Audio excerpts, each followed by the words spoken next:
Sabarimala greenfield വിമാനത്താവളത്തിനായി സംസ്ഥാന സർക്കാരിന്റെ ഭൂമി ഏറ്റെടുക്കൽ നടപടികൾക്ക് തിരിച്ചടി. ചെറുവള്ളി എസ്റ്റേറ്റും സമീപ പ്രദേശങ്ങളും ഏറ്റെടുക്കുന്നതിനായി സർക്കാർ പുറപ്പെടുവിച്ച വിജ്ഞാപനങ്ങളും അനുബന്ധ റിപ്പോർട്ടുകളും കേരള ഹൈക്കോടതി റദ്ദാക്കി.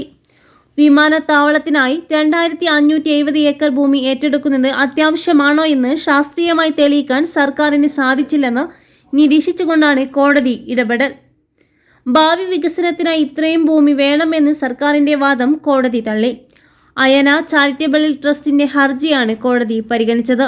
ഭൂമി ഏറ്റെടുക്കുന്നതുമായി ബന്ധപ്പെട്ട് 2022 ഡിസംബർ 30 സംസ്ഥാന സർക്കാർ വിജ്ഞാപനം ഇറക്കിയത്. എയർപോർട്ട് അതോറിറ്റി ഓഫ് ഇന്ത്യയുടെ കണക്കനുസരിച്ച് വലിയ വിമാനങ്ങൾ ഇറങ്ങുന്ന വിമാനത്താവളങ്ങൾക്ക് പോലും 1200 ഏക്കർ മതിയാക്കുമെന്ന് കോടതി നിരീക്ഷിച്ചു. 2013 ഭൂമി ഏറ്റെടുക്കൽ നിയമപ്രകാരം ഒരു പദ്ധതിക്കായി ഭൂമി ഏറ്റെടുക്കുമ്പോൾ അത് ആ പദ്ധതിക്ക് ആവശ്യമുള്ള ഏറ്റവും കുറഞ്ഞ അളവ് മാത്രമായിരിക്കണം.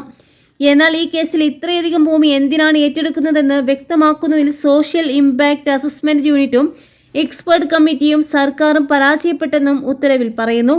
എന്തൊക്കെ വികസനമാണ് ഉദ്ദേശിക്കുന്നതെന്നോ അതിന് എത്ര ഭൂമി വേണമെന്നോ റിപ്പോർട്ടുകൾ കൃത്യമായി പറഞ്ഞിട്ടില്ല. പദ്ധതിക്ക് ആവശ്യമായ ഭൂമിയുടെ കൃത്യമായ അളവ് നിർണ്ണയിക്കാൻ പുതിയ സോഷ്യൽ ഇമ്പാക്ട് അസസ്മെന്റ് നടത്തണമെന്നും കോടതി നിർദ്ദേശിച്ചു.